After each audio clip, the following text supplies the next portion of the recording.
I'm going to throw this in at the very beginning because of the fact that this podcast just jumps off with a start and we don't end up clarifying much of what's going on. But this is a podcast about the first Patlabor OVA that came out in 1988 through 1989 and the movie that came out in 1989. Those are all you need to watch to listen to this podcast, but you definitely have to watch them because we don't explain anything. We assume you have seen it if you're going to listen to this.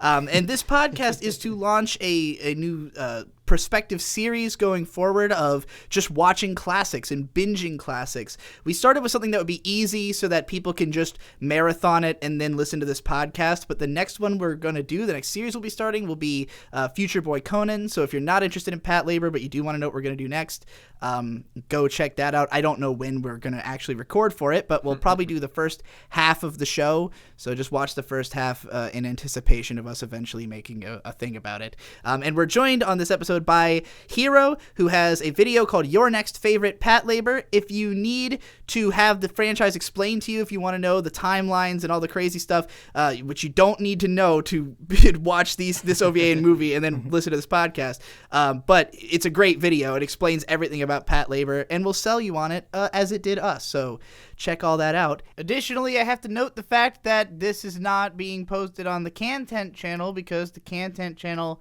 along with every other channel owned by Best Guy Ever, has been hacked. We are currently working with human beings at Google to try to get the channels back, but for the time being, we don't have access.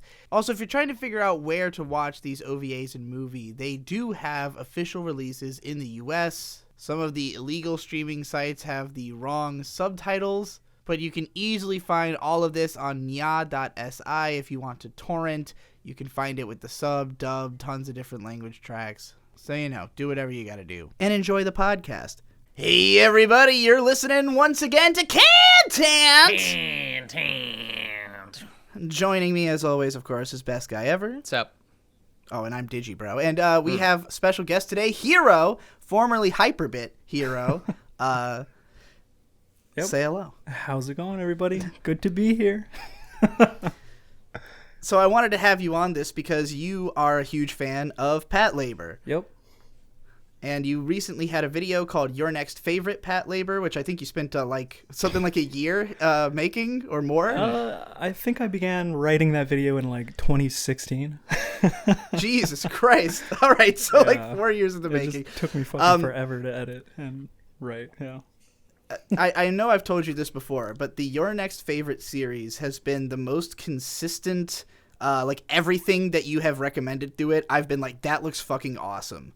Nice. And I've checked out a lot of it. I watched the Devilman OVA because of your Devilman video.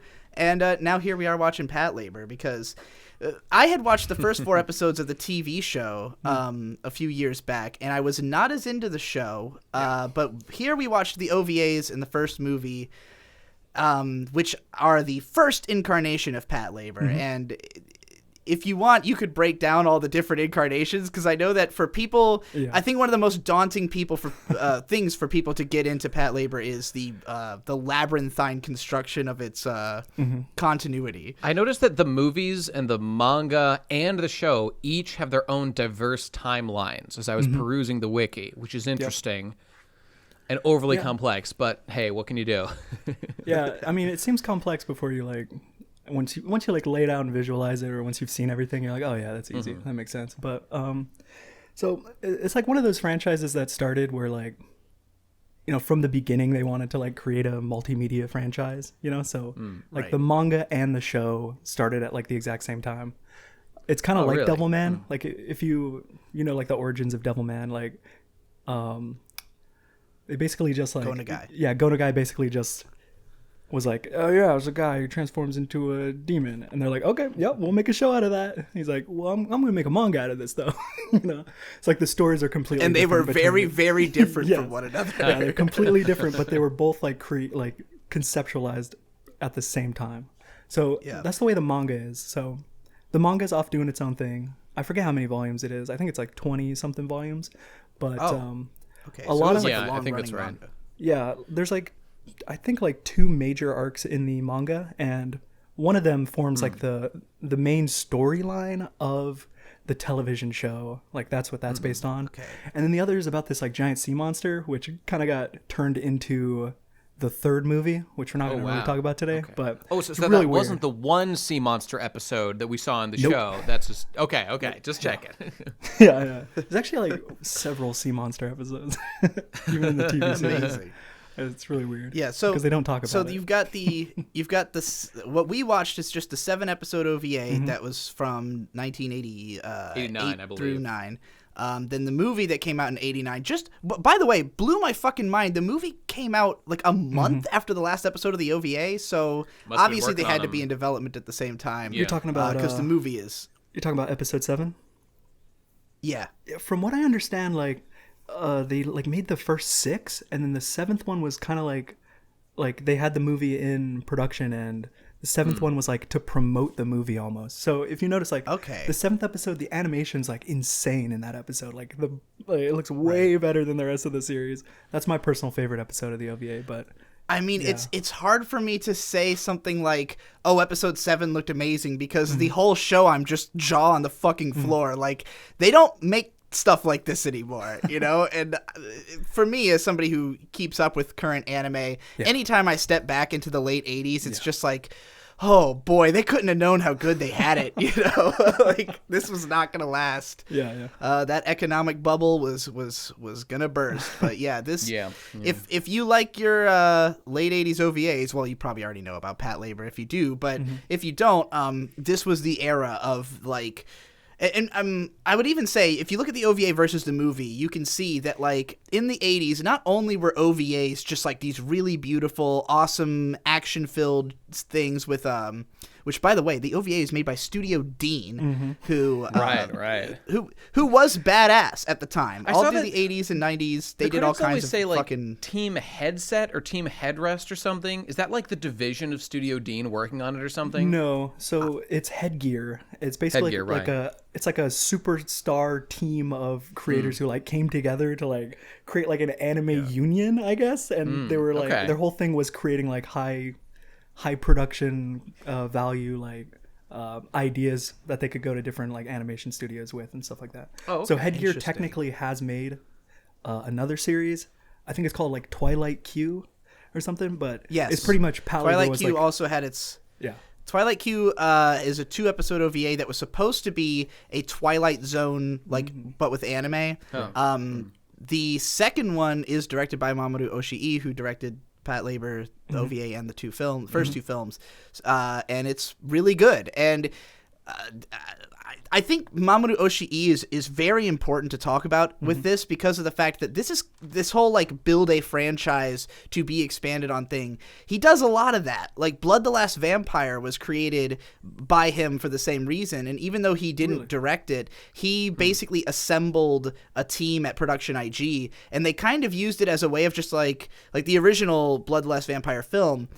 They used it as a way of like testing out new techniques because it was one of the first extensive uses of CGI in anime, and it looks amazing even today for a movie that came out in like 2000. But you know, it was also like the idea that, hey, we just made this thing and now we can do anything with it, you know, and there's been tons and tons of different shows that have no real relationship to each other other than that they share this IP, but it's generally how Production IG does things. I mean, you've got Patlabor, Ghost in the Shell, Psycho Pass, like they create IPs so that they can have like, you know, the ability to promote new shows by connecting them to this kind of existing known quantity, you know? Which is why they are able to do such basically able to make such good looking shit because they can, you know, leverage the popularity of the existing IP to actually you know, put all that effort in, and goddamn does it show. Even in the first incarnation though of Patlabor, which is not even from Production IG, but they did co-develop the first movie, I believe, and I don't think Dean was involved past the first movie, if I'm correct. I don't think so. Remembering.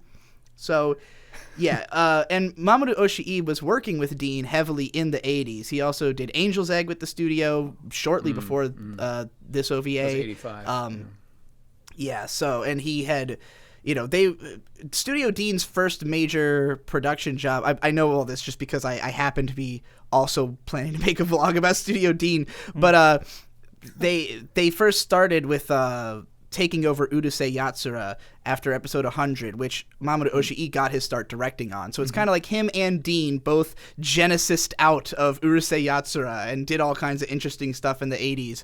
And then he kind of seemingly just, I'm guessing through Patlabor, he kind of transitioned over to being a production IG guy, because he was then there throughout the 90s and early 2000s. So but yeah, that's all just fun history. Right. The most important thing about Oshii's involvement, though, is that his directing is so fucking good. These OVAs are so stylish and cool, and like, it was immediately apparent to me that he had directed the OVA, which I hadn't even known before watching it. Or I'd forgotten, I guess. But the very first shot is just a guy with aviators, like, staring into the distance, and that same shot is in Twilight Q episode 2, as well as several other of his films. So I was just like, oh, this is Oshii. Wait, like, do you mean I love actually it. Literally recycled, or it's not the same almost characters? Okay. Not the same character, but almost the exact same shot. I thought that might like have been a guy shared universe, but okay. With the sky reflected in his aviators like that. And, well, anyway, I've distracted you from describing the timeline. I'm glad you brought that up. I just say. wanted to say, from my point, that, I totally forgot that Oshii had done all this. But in watching this, it was such an interesting experience, because I think my power level is finally surpassing 9,000 at long last when it comes to consuming animated media. Because I'm starting to do this more and more as I watch this shit. And as I turn it on, I'm like, oh, I recognize, like, this animation and directorial style, and I'm like, this seems familiar to me. And I look up Oshii, and it's like, oh, of course. And especially with the movie, which came out in '89, like watching Angel's Egg in '85, go to the Patlabor movie in '89, and then on to Ghost in the Shell in 1995. It's like, to me, I'm really feeling like the progression of his work as like Angel's Egg being like so crazy conceptual. He dips his toes into these, I don't know, like procedural cop kind of story. But then like the movie has those kind of weird, trippy elements from his earlier work. And then Ghost in the Shell obviously doubles down on that shit super hard. And it like, for me, the kind of the most enjoyable thing about this was like experiencing I haven't really gotten into this until this point. I'm starting to get enough perspective to really get like a step back, full scale view of like a man's progress throughout his career. And I was delighted as I was Googling Oshii to see what he'd been up to lately. I realized that a new show directed by him is coming out in spring of this year, in like a few months. Yeah. It's about vampires or something, and I cannot fucking wait to see what the hell it's about. Just got so fucking tight, dude. You have no idea. I can't wait. I didn't look up any details who's doing it or anything like that. I didn't have time to, because I wanted to look into what he was doing, but I hadn't had the chance yet. So he's next season. Hey, next fucking Annie Forecast or wow, Weedcast 2. He hasn't directed a TV show since like the fucking, I don't know, since the 80s probably. He has not done a lot of TV shows. I mean, and also I should mention Oshii, basically, like, I don't know if he invented the OVA, but he did make what is considered by many to be the first one, Dallos, in '84. So he's I haven't seen a lot of his 80s OVAs, and now I'm like, I need to watch all of them. Like, what have I been doing? If they're all why have I been watching anything else? Yeah, I mean, it's consistently amazing. And like you were saying at the beginning, just like, it's just such a joy to step back and watch something like this. I mean, God, that bubble produced some great results. They must just imagine the amount of work they must, especially watching the fucking movie, all the detail, and like every shot. The movie is ridiculous. It is. Truly ridiculous. There's this one shot where they pass under a bridge in the movie, and it's like, you know, it's animated, the bridge going over them, and I was just looking at it and I'm like, that looked so fucking hard to do. Why would they do that? Yeah. Like, why would you task vision. yourself to animate that? You just have a vision, and then you throw resources at it until it's done. I can kind of relate with my editing style in some small way, but it's surely a delight to the senses. But we can get to the movie later. Particularly the cars, man, the car scenes. This probably almost every episode of the OVA has cars getting destroyed or some kind of chase scene. And Studio Dean, not too long after this, in I think '91, they did the You're Under Arrest OVA, which has 4 episodes, which is like all awesome car chase scenes, very similar to the ones in this. So check that out as well if you do like these car scenes. It's also about police, but regular ones, not with mechs. Well, I mean, the mechs, as you might have guessed or will get are almost incidental. They're they're kind of important, but it's mostly about like the stuff you talked about in your recent mech video. It's like the character drama and the things they can do, and like the Babylon Project and all this environmental bullshit going on besides it. But they sure make for a fun, I don't know, eye catch to get you into the series, and it's all great shit. I think this show might have the least mecha fighting of any mech show I've ever seen, actually. I suspect that the TV show probably has more mech battles, confirm or deny Hero. I have not seen much of it. But... Yeah, it's a lot more like Villain of the Week, type, where there's a new robot and, it ends this with has got to a be fight scene better. with them. This has got to be way better than that stuff. What's your thoughts on that? I mean, I'll just say, to consider this, Nate, the TV show is 47 episodes long. So while there are definitely, because I had seen a few episodes of it, and like the OVA immediately impressed me much more just because of the directing style, the tone and feel of it. But I will say that you don't get to spend that much time with any individual character. It's very much an ensemble cast. Each episode is much more plot driven than character driven. And on the one hand, what's most impressive about it is actually just that even with so little time spent with the characters, they can still feel so real and fleshed out.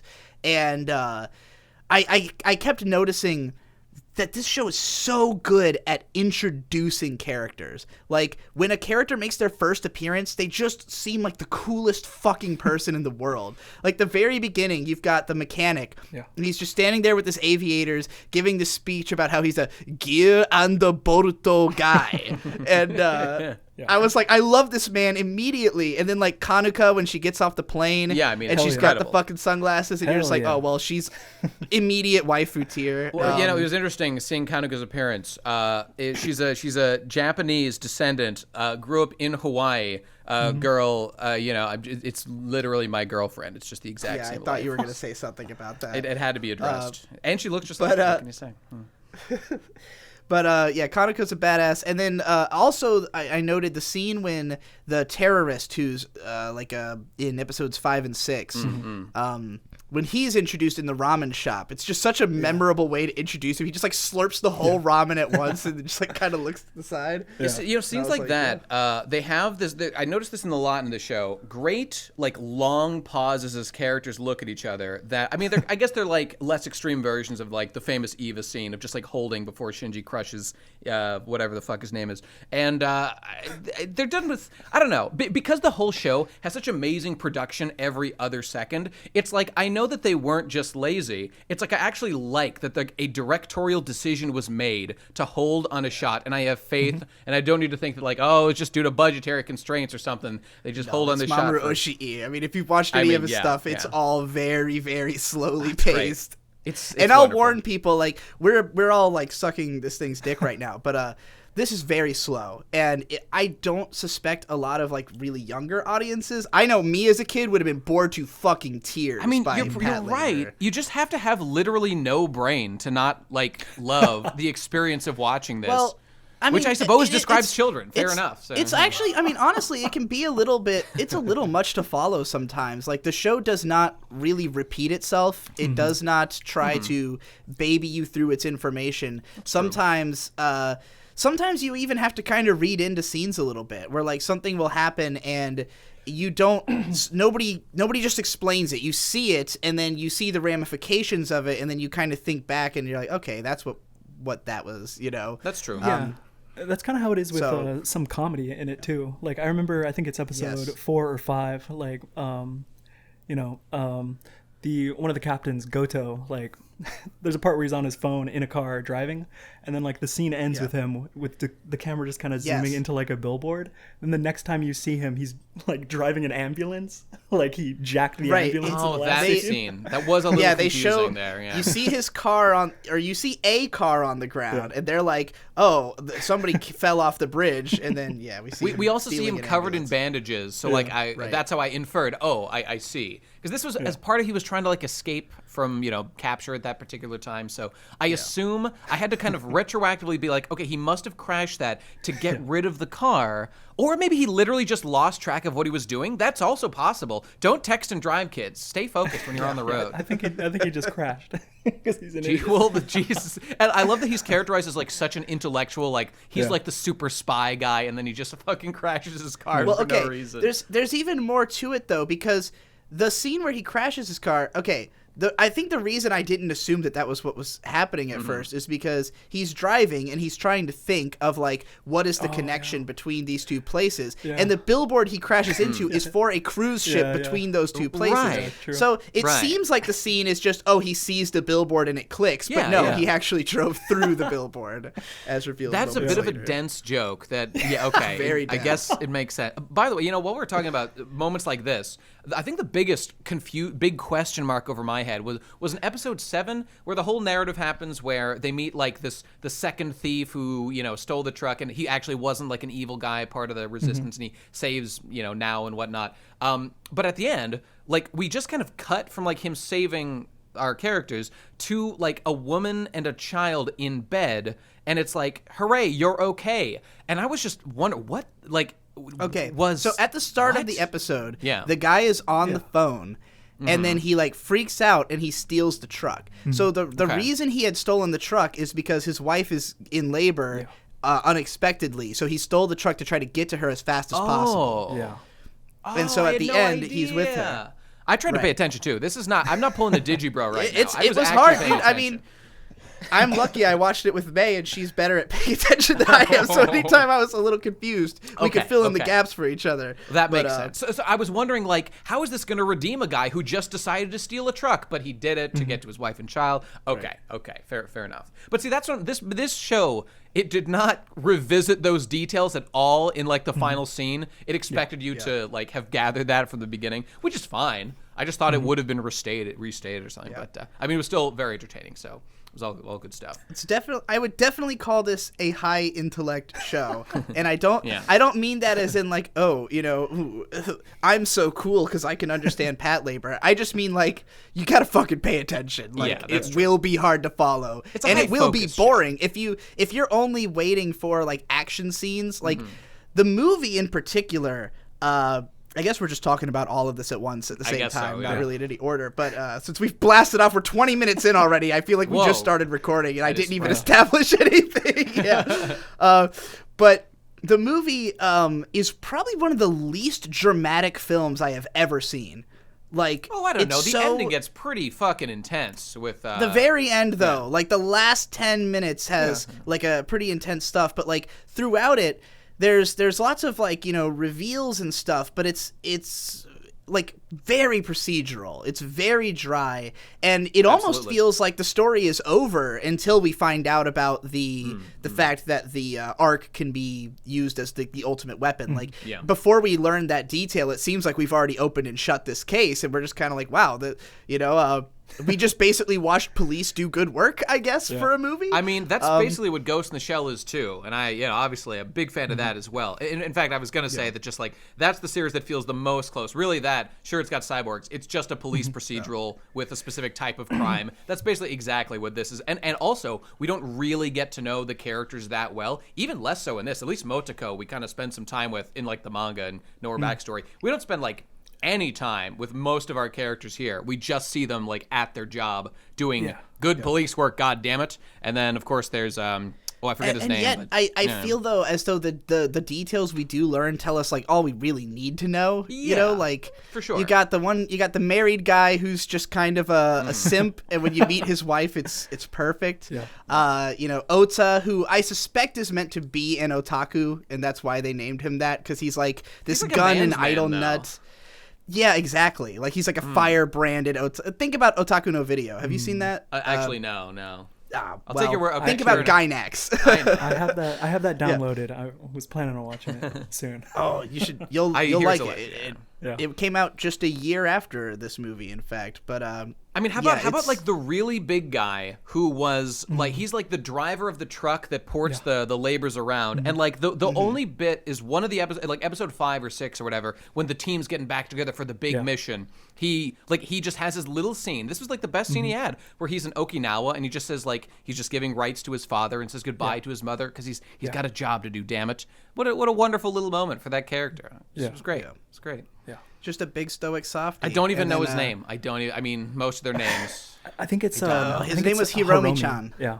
Okay, fair enough. Hiromi-chan. Oh, and we do see throughout the show, like he gets like. He brings in like a flowered lunchbox. Like, man, the other guy's like, I wish my girlfriend made me lunch. He's like, well, this is my lunch. I made it for myself. That's telling. Big softie. He's obviously a big softie. And then you get the amazing moment at the end of episode 3 where the sea monster has the same face as him. Oh yeah, for no what particular the fuck was reason. That? And they just stare at each other. They have this depth of understanding, and then it walks into the sea. That was fast. That is an unforgettable moment for sure. Or how about in episode 6 where like he's the one who basically saves the day at the end? He finally gets like he grabs. You're right. He does do that. He was fully responsible for saving the world from like nuclear war, basically. Thanks, bro. Appreciate that. Yeah. He's the most low-key badass. He doesn't even get thanks. There's no moment of like, he did it. He's the hero. He just does his job and goes home and jacks off to his girlfriend's, her private Snapchats, like the rest of us. Her OnlyFans account. I mean, he's at that $500 a month tier. He's killing it with this relationship. Okay, so you were comparing, or you were talking about Oshi's like previous work and stuff like that, and how this is very similar to Ghost in the Shell and stuff. So I'd actually really like to see what your perspective is on Patlabor 2 when you eventually get to that, because that's I didn't know like Oshii directed that as well. Maybe we should have watched that too, because I'm kind of dying to watch it as well. The reason we didn't... Okay, so I realized me and Hiro had talked about like the plans for this kind of on our own at the start. But the reason we didn't include Patlabor 2 is that it is known for being like a very huge tonal shift and being like a way more serious, way like more heady, and like it's much closer to Ghost of the Shell. In like it even looks like a Ghost of the Shell, like the color palette and everything. It's basically like it's basically like the Metal Gear Solid 4 of the series, where it's like everybody's old and like done with this shit. It's their like final hurrah type thing. So like I wanted you guys to go back and like at least with this timeline, where it's the OVA, first movie, second movie, third movie, that forms that first timeline. At least get their origins so that you could appreciate the context in the second movie for how much they've been through and how much they've had relationships with each other. And I kind of got the sense from you that you felt like the second movie could have a podcast to itself, and that's why we needed to kind of keep it separate. Yeah, it could definitely. Yeah. So the first movie, I definitely felt. I mean, despite what Digi's saying, I felt like the tone compared to the show, the tone got way more serious, in my opinion, in the second one. And like the narrative that they planted the seed early on in the OVA of like, Beach House. And how like the Babylon Project, which I immediately was like, okay, this is going to be the real plot, this like land reclamation from the sea and whatnot, and this is going to all the terrorists and stuff, which obviously pop up throughout the OVA. But like it seems to me, and this isn't even clarified in the movie necessarily, but like the plot that is going on is obviously like the Babylon Project is kind of finally a big climax is happening with that, usually with the Ark and that particular situation that happens, and like the one guy who like I suspect is a member of Beach House and is part of this resistance or something, but it's not proved. That's not like clarified anywhere. He might just be another separate, I don't know, entity. And it doesn't matter if he's part of the group or not. We're just but crazy. Like I'm dying for more information on, what he was acting on. We kind of like the ending comes really fast, and I was waiting for that scene at the end where they like explain, what the fuck exactly his motivations were. Like we see Bible verses around, and I mean I'm able to digest it the way that I view it, which is basically what I said, like environmental concerns, like the Tower of Babel in Babylon is obviously a big theme, humanity reaching beyond what like we feel is appropriate for us to do and treading into the realms of gods, and obviously like some people oppose that for various reasons. But like we didn't really get much of that, so I'm assuming, based on saying that the next movie is way more heady, my guess would be we get more into that stuff when we get there. Actually, which I'm very excited for. Unfortunately, no. no. It's actually takes place like years in the future. Pretty much the whole Babylon project is like, yep. Is it over now? Are we did done? It. Yeah. Oh well, okay. It's basically like the aftermath of. Fair enough. Maybe the manga does more of that. I don't know. Well, it's interesting to note the environmental kind of themes with the Babylon project, because the reason it's controversial is that they're trying to use it to stem the basically because of global warming, the sea level is rising, and so they're trying to like block off the rising of the ocean and like reclaim the Tokyo Bay essentially, which. It fascinated me because the new movie that just came out, Weathering with You, talks about the fact that Tokyo itself is built on land that was once underwater. Like the place where it is just a few hundred years ago, that was not land. So it already is built on essentially, land that only exists because of the way that the environment has changed. And so now they're trying to reclaim more of it in this show. But the environmental groups are concerned that by doing that, it will fuck up all these ocean currents and like do all this bad stuff to the environment. And so, man, I was so here for all that shit. I wanted to dig into that. Let's get into some environmental, philosophical debates about, life and how we should be living on this planet. A little bit light on that, but it was still good. I felt like the movie did a good job of tapping into that to sate my hunger. I would say like Oshii's projects in the series deal more with it than say the TV show and like the second OVA. But really, I guess there are certain one-off episodes that'll give you more insight to that in the TV series. So if you want more of that, every so often you'll get a little bit more of that in the actual TV series. Yeah, it's interesting. It almost feels like the themes that do emerge throughout Patlabor are sort of incidental in a way, like. Other than the main theme of like bureaucracy being inherently just like a clusterfuck, this idea that I guess the way I would describe it is particularly the Japanese have this tendency to basically expect absolute perfection and then plan around absolute perfection when they cannot achieve absolute perfection, because like human error is obviously a thing, so like their team is given the absolute minimum budget and resources of what could be done if they never made a mistake. And of course they are all complete fuck ups who make mistakes constantly because they're badly trained. Half of them don't want to be there.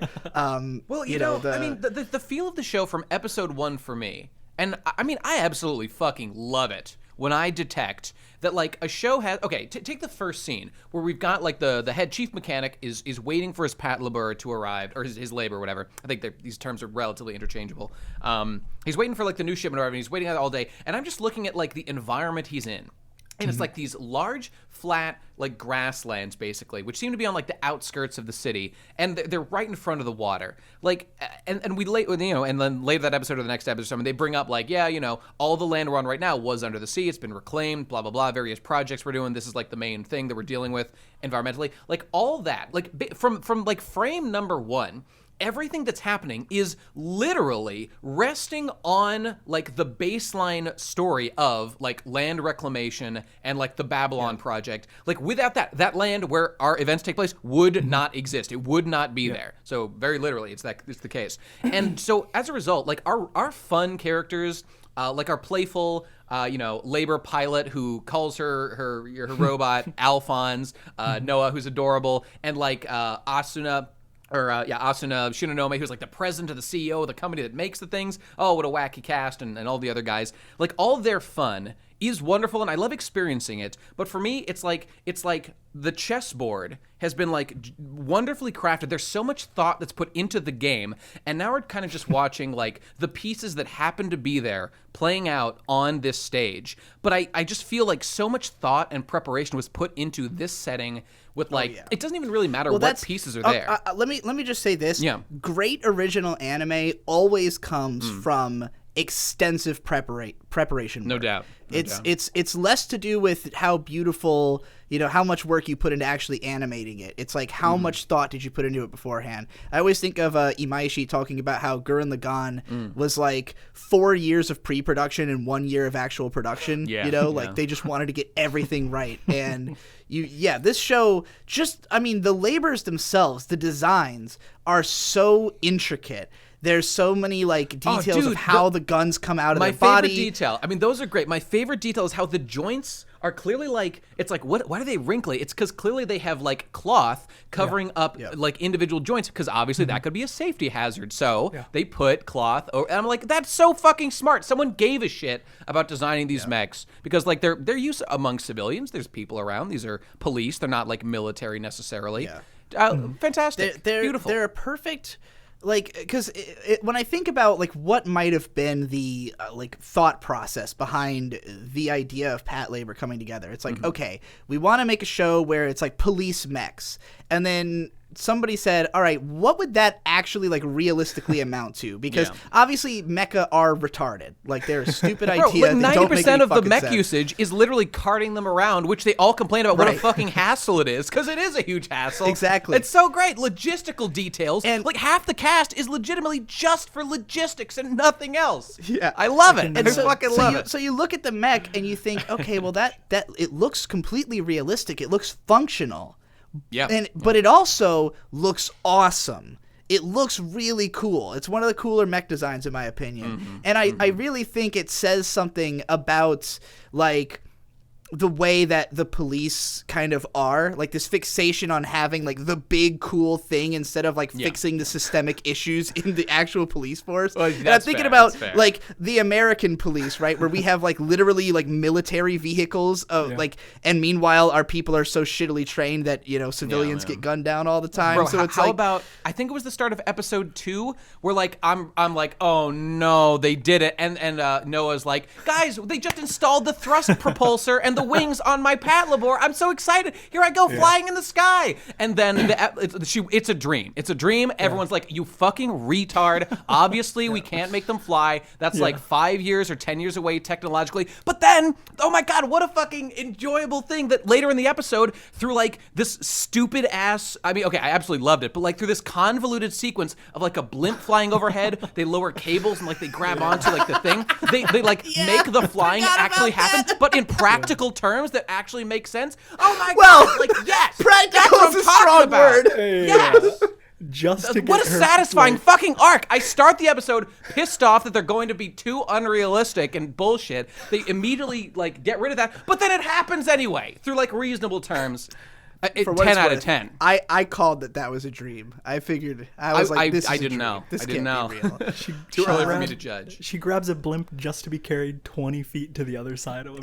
just to pass a bridge. Just to pass one fucking bridge. She couldn't just go around. That was it. That's the only purpose. Oh, and I gotta say, the captain of that blimp is the best fucking character in all of Patlabor, who's literally just fuck it. I don't care if I get fired and lose my license. I just wanted to do this once in my life. I want to fly with a mech. Fuck it. And they're like, Captain, you're so fucking cool. And he was that fucking cool.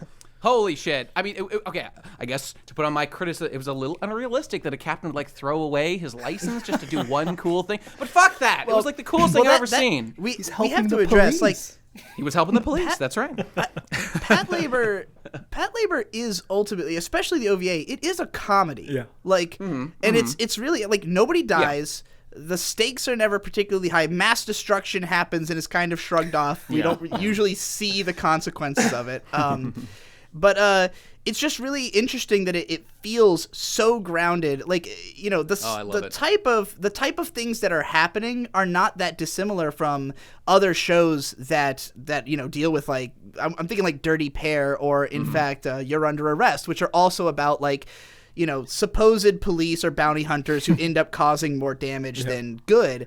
But those shows don't try to be realistic. They don't try to, feel this is this is not just it's not the characters' incompetence, it's the incompetence of the actual police. It feels, the incompetence feels like the incompetence that we actually see in the real world, Yeah. What about in episode 3 where they have a hostage situation. Yeah. And one of them just gets just gets pissed off and just shoots them with a giant He just shoots them anyway. And then they have to go. It blows out the entire floor of the building. Yeah. So the entire episode is them going to remedial training. God, I loved that opening scene is so good. Just the way that it's because, and this is something you see a lot of in this show, where they'll establish a scene that would be tense, like it's a hostage situation, except that what the camera decides to show us is just everybody looking annoyed or bored.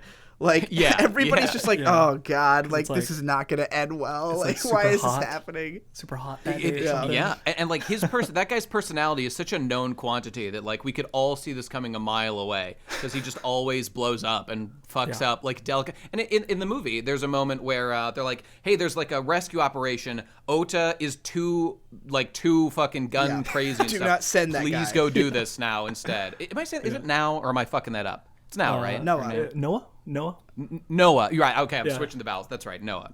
By the way, I was going to say about Noah. I was surprised because, like, with her kind of backstory, her history of, like, she's the one who's kind of, like, mech crazy, kind of presented. Yeah. She's sort of like the mascot of the series, sort of. I was expecting her to be kind of like ridiculously competent and sort of maybe like an actual kind of superhero sort of character. Yeah. But no, she was kind of doubtful and just loved her mech, but which I thought was like humble and kind of grounded, and I really appreciate it. And of course, if you want your super competent woman, you've got Kaneko like right over there, and she's the one who's unbelievably competent and the best girl. It's very revealing in the movie that we learn that Noah named the mech Alphonse after first her dog. She had a dog, then a cat, and this is now Alphonse number 3. So she's not regarding it for what it actually does. It's just her pet. She's just in love with it, you know, like she so she's does a little bit of that. She's a little bit of that. I don't know. Insight where like early in the movie, and this happened in the OVA as well sometimes, where she looks at a Patlabor and she's like, ooh, this one, I guess she called it a labor. She looks at one, she's like, ooh, this one looks evil. And of course, like later on, it turns out like bad things happen with the things that she has this intuition about. Of course. What I think is really cool is like eventually that design, I think it's called like the X0, that labor. The one that's like the villain at the end of the movie. They actually do like incorporate that back into the TV series. Oh, I knew that had to be the case because that it was obvious to me that design was so that they could have a new toy. You know, like, all right, we've got the labors, we've established that we need the next gen of labors. So, but something I always thought was interesting about the series is that like the 98 Ingram is like so iconic that they like can't get rid of it, right? But right. Because of the premise that that'd be killing Alphonse. Are you going to put her pet down for the third time? I hope not. Right. Well, because Division 2, who are like the underdogs, because they suck so much, they needed to get the new labors first. That gives them the opportunity where now Division 1 can get the even better labors and then keep the 98. Oh, that's longer. Perfect. That makes total sense. By the way, you know, it's interesting to note that our characters, they're part of Division 2 of like Section 2 of the Metropolitan Police or whatever. And I noticed that we meet, what's the name of like the second captain, Nanuka? I can't remember her name. Nagaba? Okay, whatever it is, but yeah, it's her. Like, so our guys are the second unit. There's a first unit. For the moment I heard that she was the second captain of the first unit, I was like, oh, okay, can't wait to meet the first unit. I actually went on the Wikipedia and saw that only one member of the first unit ever appears, and it's like in the TV show. So like we never meet any of them except in like one small instance. And I was just, don't they like work out of the same building? I mean, they're here. Well, it's a little strange that they never showed up, I thought. But it's actually two of them. It's actually two of them that they do show. But they have, I think, maybe like 2 or 3 episodes in the TV series. And then at the beginning of the second OVA, they deal with the plot that's going on there. And then they get on. Okay. But, so they never play like a particularly large role, it sounds like. No, but there is an episode that deals with like them being envious of the fact that, you know, they got the better labors and stuff like that. But they're like tempted. It's a weird thing where like they're tempted to accept like this new prototype labor that's like secretly like a evil scheme by this one corporation. Right, of course. And they want to do it because they want the better labors, but eventually they decide. Which is that's sort of the plot of the movie as well. This like, we've got our new tech. And of course, there's the wonderful scene in the movie where like the 2 old engineers are like, I mean, technology's moving on, we're not ready for it. But then of course, it's that new tech that like is the problem and has to be undone. I love tradition. It's the best. It's my favorite thing. Well, it wasn't that it was new tech. It's that the guy who made it's a terrorist. Yeah. Although, I mean, I gotta just say, there was a couple things in the movie that, like, as things escalated, it's always enjoyable for me to watch with, like, stuff like this, like how far they're willing to stretch. Like, I feel like I could tweak some of the elements in here to make it a little more understandable and a little more, like, realistic things that could happen. Because, like, there's a new OS put into, like, all the labors all across, like, basically all of Japan. There's like 8,000 of them. And, okay, through a process of, if they hear a specific, like, resonance of sound above what humans can hear, and they built a giant mech out in or a giant arc out in the water, and it will resonate, not just it, but it will reverberate its resonance in a higher, like, among other structures throughout the Japanese coastline, and that sound will trigger all the labors to go, I mean, Jesus Christ, this is pretty insane. And the storm had to happen. That was just happened to be coming. I assume the guy knew that, but, like, well, I mean, typhoons are gonna hit Japan. They're gonna happen. Okay, I'm just saying, like, these things are.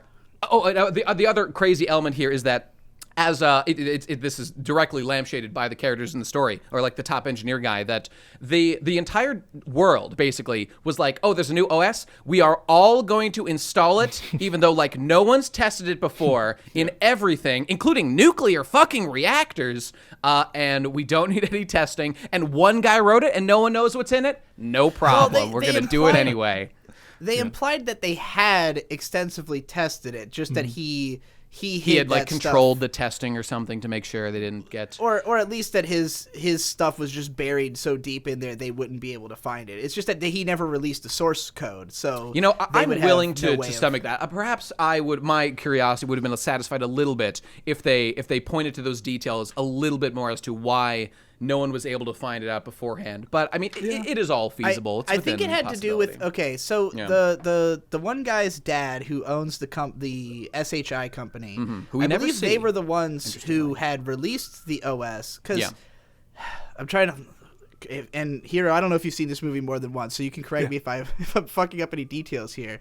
But I believe that what had happened was that the guy who came up with HOS came to that industry because they were the newest labor industry, newest labor company, and so they needed a competitive edge. So he went to them knowing that they would want to buy this and spread it around, and have the patent to it. So the reason that they don't want to release the source code is because they don't want others to, be able to just. They don't want it to be an open source. They want everybody to have to go through them. So, but, obviously they themselves probably should have looked through the source code. Well, maybe? yes, yeah. Okay, you know what else is funny about this? As a guy who works with computers and programming and whatnot, everything, I mean, it's always funny to see, like, they're like, there's a new OS. There's a new OS. Okay, this is not what an operating system does. An operating system is, like, a basic fundamental structure of a computer that, like, parses how data is processed and, like, where memory is stored and, like, interprets inputs and outputs and stuff. Like, what they're talking about is just software. It's just things installed. Like, you just install a program that when it hears a frequency, it makes it go crazy. Nate? Okay, but it's technobabble. It's not a big deal. It's fine. Nate, it was 1989. But it is always funny to watch. Yeah. 1989. 1989, baby. The wave of the future. We're looking forward to the distant year, 1999. That's going to be a crazy year when we get there, guys. Let me tell you. It is quite funny that this series takes place in 98 and 99. That's right. That's right. The good old just set it 10 years in the future. And what could go wrong? It's an eternity from now. Obviously, we're going to have mechs then. I mean, I honestly, there's something about that. Things that are currently in the past that were predicted to be in the future, like your Blade Runners and stuff. I don't know, something about it just makes me so giggly, and I fucking love it. Just to see people like, they didn't. That's not correct, you fools. Well, if that bubble didn't pop, maybe we would that have damn seen bubble. this future. You know? They were right on the way. They almost had it. Yeah. Well, we haven't talked much about, I don't know, like the actual police work that they're doing here, like how, like their captain, is it Oto? Ota. Ota, that's right. Ota being Goto. Something like a wunderkind of police Goto, work. never mind. What Goto, that's right. Goto. Yeah, I always get their the other names. guy. I always get their names mixed up. It was Goto Bunch of is the fucking captain, cops. and Ota is the hothead. The gun man. Yeah. Right. Yeah. I mean, Goto is the guy, by the way. He is the dude. He's the man, and I love his whole entire. I just want to talk about him because he's introduced to us as a guy who seems like just very tired and kind of out of it most of the time. But what we eventually come to realize is that, for one thing, he seems to have no family. True. I think he just basically has dedicated his whole life to just like doing this police work. Like there's not really much else to him, and he understands other departments very well. Like, kind of his specialty is he's well connected. He knows how people are going to react to things, and he's very manipulative.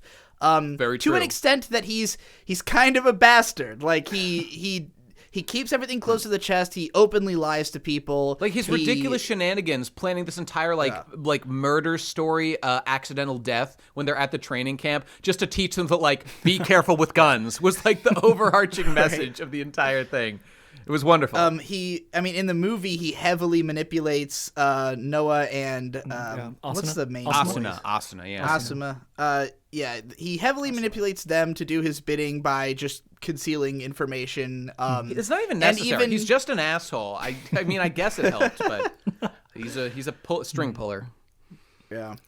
By the way, I want to say, because the guy wouldn't have investigated otherwise. He could have just the only asked reason him, he did it is he thought that their mechs had that OS on them. Right, so he deliberately didn't tell them, even though he knew they were in no danger. So he felt he would use that to motivate his work. I mean, I guess it made him work faster. That's true. By the way, I got to say, one of my perhaps the most emotional scene for me in the entire show was about Goto. And it was just one little scene later on, maybe episode 4 or something, where the other girl captain, Nagano, I think that's her name, who obviously they have, sorry, what was it? Nagumo. Nagumo. Yeah. Okay, thank you. Where Captain Nagumo is just like, she's hanging out at work or something, and Goto comes in, and she's like, oh, weren't you supposed to be on vacation? And he's like, yeah, I just thought I'd come in and make myself useful. And like, clearly she's like, that's not necessary. And he's like, well, okay. But then she just see, and he's like, you know what? There's a couple things you could look over. And we cut to a shot of like when he hears that, we're outside, we're looking in through a window. We see him like jump up with excitement and like dash over to like start doing the work. And it's like, oh, he just wants to work. It makes him happy to do it. He doesn't have anywhere else to go. And he likes being with his friends here at work. That almost made me tear up, just seeing that one little sequence. I think he just wants to be around her. There's clearly some kind of... Sure. Does the show get more into like the past of their relationship or what was going on there at all? I mean, there's definitely a lot of, romantic tension throughout the TV series. I'm not sure there's much past to them as much as like working together and, Well, I thought maybe they had a relationship at some point or something, because like one of the first interactions they have, she says something to the effect of like, I like requested to not be around you or something like, or like I didn't want to be. Like she almost indicates that like there's some reason she doesn't. She's uncomfortable with being around him, like that they. So I thought, oh, maybe they were ex-lovers, you know. Maybe. And he's still pining for her, but he knows that he can't try to move too much. But there's a scene at the end of the last episode where he tries to like get her to go look at the wife with the baby. He's like, oh, don't you want to go look at the baby? Like he's trying to talk her into having a baby with him, which makes me wonder, maybe they had like a relationship and he wanted them to like start a family, but she didn't want to because she wants to keep being an officer or something, and that's why they've split. Could be. Maybe. I think she's just trying to maintain that professional relationship, But I don't think there's anything like that. I don't recall anything like that. I mean, because that was just a vibe I got, Sure, but I mean, another possible interpretation is just like they clearly like each other at least a little bit, and they're just dealing with that, Well, he clearly likes her. Okay, I mean, she admires him. There's always she definitely admires his work and stuff. There's always the hint, that she's. Yeah.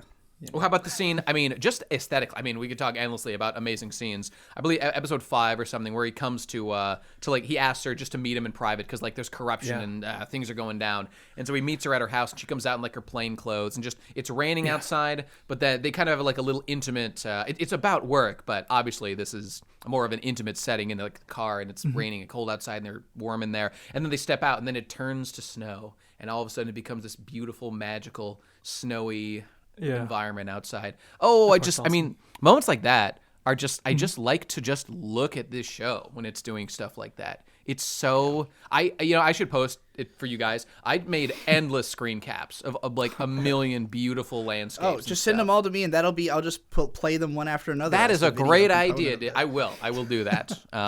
So good. But so good. yeah, the crushed, like, super dark blacks in this show. Like, there is a Oshii staple for sure. He did it a lot in the Urusei Yatsura, the second movie. There's after this, I've had Urusei Yatsura, like Radical Dreamer, downloaded for like years, and I'm like, I watch it one of these days. Yeah. Oh, I just Beautiful want more Dreamer. Ishii in my life. Whatever he makes, I want it inside me. I'm gonna go watch that like tonight or something. It's so a really beautiful. Interesting way of doing dark scenes where instead of setting the whole scene in the dark, it's just parts of it are lit normal, but anything that's in shadow is just completely black. I mean, I guess that was just something they did a lot more in the cell animation days, and I feel like it's fallen off stylistically because you don't have to do it anymore, but like you still should. It looks really good. Everyone's got their own style, but I mean, your style animators are probably shittier than Ishii's. Just do his instead. Just do his. Not Ishii. It's not Oren Ishii. Whatever. Fuck. Mamoru Oshii. So if it gives you guys an idea of what the second movie is like, it originally actually started as a remake of that two-parter, like episode 5 and 6. That did feel like a second big movie, climax, right there. Originally the movie was going to just be that plot line again, but then they were like, nah, fuck that shit. We don't want to do the same thing over again. So they tweaked it. I mean, but that's the type of story that the second movie is. Very political, thriller. Very dramatic. And I will say, I thought that two-parter I was very torn on, because on the one hand, I thought the story they were telling was kind of interesting, and I liked the relationship between like Ota and Kei and all that setup. But it felt like it needed more space. It needed more than 2 episodes, because it's just so much goes on. And like you said, like, it ends in such a weird, abrupt way where I wasn't even sure if the guy had actually lost at first. Like, I wasn't sure if it ends so suddenly with him like smiling. So I was like, is this going to continue in the next episode? Well, I guess not. I think he feels that he, hasn't lost. Like he says he has another chance. Right. Exactly. So, I mean, open to interpretation, I guess, whether that counts as a true loss or not. But obviously the plot was stopped for now. Just kind of felt like everything was really being crammed in to fit it in there, and I was like, could have used one more episode. It's telling that I didn't realize that the 7th episode wasn't planned, or I don't know, wasn't part of the original plan, because like this, it's such a climax. I was really surprised there was another episode after episode 6, but now that you explain that makes sense. Yeah. So okay. I was going to say something, but now I forgot. Here's something. I was just noticing how amazing this looks, and how many of these panels look like Angel's Egg. And I mean, I don't have anything more to say beyond that. I'm just currently looking over my images at like all the screen caps I took of like my favorite little moments and stuff, and they're just so fucking good. The moment where the ghost girl shows up and like her hair is animated in the wind. Oh my God, it's amazing. Amazing. This OVA is kind of like a sampler pack of like everything you could do with this concept. It's kind of like each episode, like one is a like a horror type thing, this other one's like this science fiction monster type thing, one's a standard, just crime, hostage, whatever the procedural. Hell. Yeah, and then you got this I was really political surprised. Thriller. Yeah, it was surprising going from episodes 1 and 2 into 3 and 4, because episode 1 mostly just establishes characters. 2 is there is a big action scene. Then 2 is another like a little bit more comedy in the second one too. Like that is the episode where they're attacking the diet is under a threat or something. I'm not remembering right. The what? Episode 2 is the one with the old lady sets up a bomb. The missile launcher or something. And then the blimp and all that. And episode 2 is very goofy, but like I expected every episode to be like episode 2. Like it's always going to be them like stopping some kind of plot. But then you get into 3 and 4, and episode 3 is this, I guess, like it's just a send up of monster movies essentially. And I mean, for most of the episode, I was just kind of like, all right, this is fun, but this is fucking retarded. Like, this is really stupid. But the question on my mind through the whole episode is like, what is it gonna be? You know, like because the whole thing is hyping you up for this idea that this scientist. Well, first it's hyping you up that there's a sea monster, and then the scientist has this genetic experiment he was doing, and the whole time my expectation is it's not gonna be real. Like the scientist is misguided or something's wrong. But no, it is a sea monster. It's 100% real. 100% real. But the only thing that saves them is that it happens to have the same face as Hiromi, and then they have just this weird introspective moment together, and it walks out to sea, and I was just like, wow, they fucking saved it. Like, that episode is now emblazed in my mind. Like, I'll never forget that it ended that way. That was obviously the most ridiculous episode of all of them. I mean, I guess these things could happen. I mean, you could do this in like any show. A mad scientist shows up out of nowhere, and then they deal with the ramifications to some degree. I also love the presentation of the mad scientist that like he's simultaneously proud of himself and terrified of what he's done. I love the part where he's looking in his like little what is it, monoscope? I don't know. What do you call it? A microscope. Looking at his microscope. Yeah. And he like he can't see, so he like takes his eye patch off to see. Like he's I was wondering what that was about. Like I assume he just did that to like get closer to the microscope. I don't understand. I think he's just wearing the eye patch. He's just doing that for fun? He's an evil scientist. Oh shit! Just the aesthetic. Okay. That would make sense. I was wondering what the fuck that was about. All right, hey, fair enough. But I also love the lighting in that scene. Like the lighting, that whole explanation scene where he's explaining like how he created this like crazy monster. It's really cool. There's so many beautiful color palettes, man. There was a scene in the movie that I paused on because I had to take a shit, and there was just like a conversation scene, but it was lit entirely purple because it was just like the setting sun, but it looked so good, and I was like, man, every scene, like they really think about like what is the mood of this scene going to be? Okay, what's the palette? So many palettes. Possibly my favorite part of the movie was, which obviously had more time to dwell on scenes and flesh stuff out, was like the multiple scenes of like the investigator and his and his second investigator guy. Yeah. Now this was like pure just taking me back to like Ghost in the Shell, 1995 days. This was like pure that. With like, I was really curious who the composer was because I was gonna bet all my fucking money. Composer. It's the same guy. Knew it. Kenji Kawai. Yep. And he's worked on most of Ocean's stuff. I think. Shots. He worked on the Devilman OVA too. Oh, okay.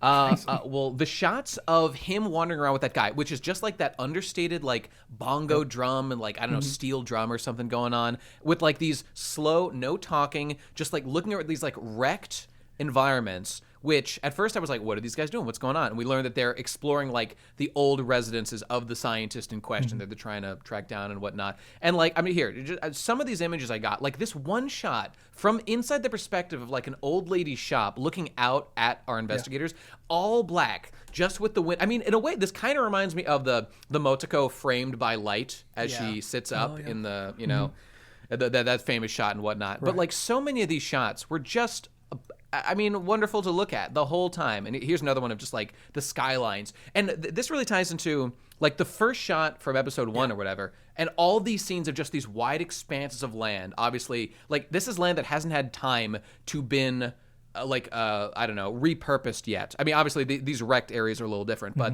there's like these wrecked environments where we can feel like the degradation of the world, which is kind of the theme of the movie, which like it seems like the by creating all this new land, it seems the issue that like the scientist guy had was that like it's causing us to like forget where we came from. Like this is one theory as to why he led them through all these areas. That it's like this constant cycle of like building new and then letting the old just deteriorate and go to fuck. It's like a consumerist society is losing touch with what really matters at the base level or something. And like that juxtaposed with like the wide expanses of the newly reclaimed land and stuff. Like all the shots, my mind is just filled with images of like, remember, there's just some scene I think in episode 6 where like they're launching on the water to go do like their big sea mission or whatever.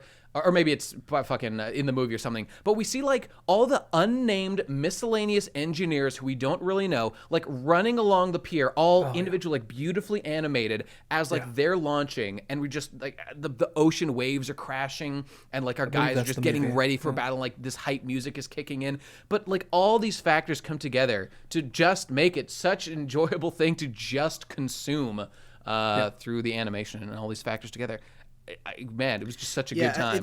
And I think for a show like this that is very dry and dialogue driven, that is so powerful. Like I think about how many shows I've complained about, like just long dialogue exchanges set in cafes with shot reverse shot. And it's like, I don't have a problem with long dialogue scenes. I don't even have a problem really with exposition dumps. It's about how you sell it. And there are moments in this show where characters will go on like a little bit of an expository dump, but it's always done in like a weird tongue-in-cheek kind of way. It usually ends in a joke. There's and it's always visually gorgeous. Like you could literally fucking have the sound off and this would still be fun to watch. Absolutely. I mean, just one more thing and then we can get off this topic, at least for me anyway. Like one of my favorite looking shots was just in the movie when they're doing research back at the like second in command. Like it's clearly his house because he's like talking to his mom downstairs. By the way, they don't explain that. I just inferred that by using my brain and watching the show, which was very enjoyable. And we see like his crazy tech setup, and he like hacks into the mainframe and is like, "Oh, we gotta pipe into like to HQ for extra RAM right now, so I'm gonna connect the fucking thing." Yeah. And maybe those things are dubious, maybe not. But boy, did I love looking at every second of like this fully animated, like cluttered rooms when detailed properly are so good to just look at. And people thought about this. Like look at those fans. Look at those two fans at the top of the screen right there. Where did he get those fans? Was he at like a fair somewhere? What's the backstory with those fans? I want to know. I love these people are so real. I care about them because they gave a shit while producing. I gotta say another reason I think that this would be difficult for children to watch is much like Ghost in the Shell, this show expects you to understand a lot of things about just how the world works. Well, famously, Digi, you and I were Philistines who I think when we were young, we both just didn't understand and didn't like Ghost in the Shell. No, not And then at we all. grew up, and then we're like, oh, this is like one of the best things ever. So, well, and a lot of it is just straight up having not understood what the fuck they were talking about when I was a kid, you know? And like with this, like there's a major part of the movie that just kind of only comes up in the dialogue a couple times towards the end is that they have sent the HOS to MIT, who is cracking it. So if you don't know what MIT is, this would be a very fucking confusing detail. We don't cut to MIT. There's nobody from MIT. It's just mentioned a couple. Oh yeah, we sent it off to MIT. Like, I know what that is. But would I have known when I was 10? I don't think so. Things like that. I always love little details like that. I mean, does MIT, if you went there now and you're like, talk to staff, like, guys, do you ever like collaborate with like the Japanese police force for like hacker issues anywhere? And they're like, yeah, actually, that's like our number one activity. We're doing that every That's probably what happens over there. But I mean, it's good enough. Moves the plot along. Hilarious. I love all that shit. Yeah. You were talking about those long scenes where it's just music and like understated visuals, just scenery and stuff like that. And obviously that's like super iconic from Ghost in the Shell. It's like what I always think of when I think of something like that. But like even Patlabor 2 has like 2 or 3 long scenes that are like that throughout the movie. I just want to drink them in, man. Yeah. I just want to consume them. Really amazing. I'm going full consumer with this show, no doubt. I mean, Angel's Egg is almost exclusively It's like exclusively that, yeah. And that's why it's like an 11 out of 10, like best anime 3 lines of dialogue in that movie, I think. Oh, boy. I'm trying to think of more of the thematic elements that came up in this, because it's all so subtle and kind of in the background. And episode 4, where the whole thing is this like murder mystery plot, kind of, that ends in a back-to-back double reveal where our boy thinks that he's cracked the case, but he's wrong. Kanaka really cracked it. But like, there's a moment in her dialogue where it almost feels like the writer is speaking directly to me, where she's like explaining how, like, if you only go with the story that you've been fed and you're basing all your suppositions off of that, then you're missing the Kanaka literally debunked fake news in one fell swoop for all time. Exactly. Thank you, Kanaka. She was New York City police sergeant. That's what I'm talking about. I was hearing the voice of independent journalism in my head as she spoke. Indeed. So. And it was thoroughly red-pilled.